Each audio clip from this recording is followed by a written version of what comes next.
نہیں جاتے، گائیں اتنی زیادہ کہ شمار نہیں ہوتی، بکرے بکریاں اتنی زیادہ کہ شمار، بہت زیادہ مال اللہ نے عطا فرمایا۔ اور ابھی کچھ عرصہ پہلے آپ پیچھے جائیں نا تو جو لفظ مال تھا وہ روپے پہ تو بولا ہی نہیں جاتا تھا، وہ جانوروں پہ بولا جاتا تھا۔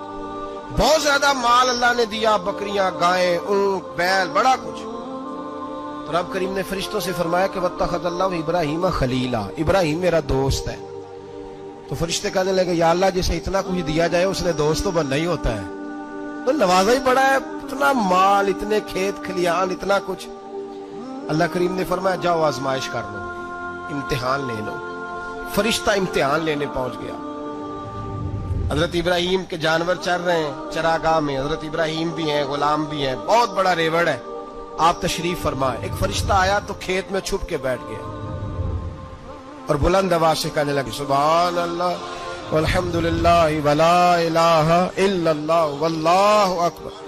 اب وہ حضرت سیدنا ابراہیم علیہ السلام کھڑے تھے تو وہ کھیت میں بیٹھ کے تسبیح پڑھنے لگا، سبحان اللہ والحمدللہ ولا الہ الا اللہ۔ حضرت ابراہیم کہنے لگے یہ میرے رب کا نام کون لے رہا ہے؟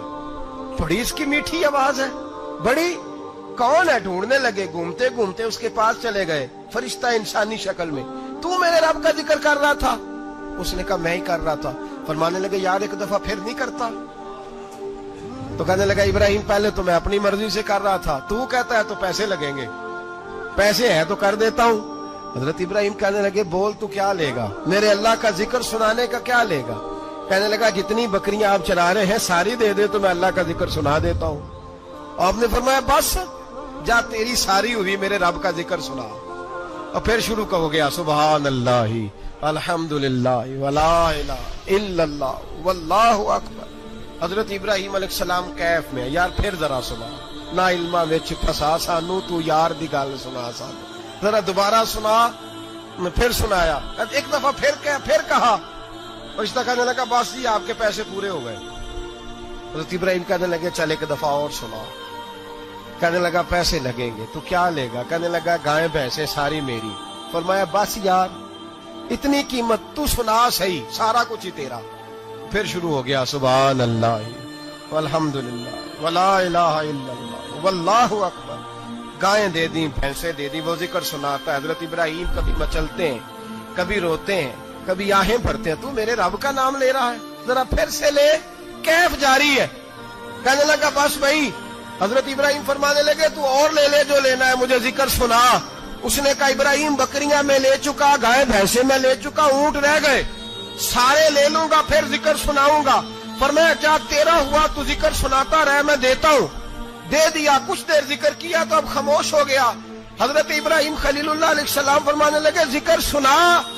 کہنے لگا ابراہیم اب تیرے پاس دینے کو کیا ہے، ہر چیز تو میں لے چکا۔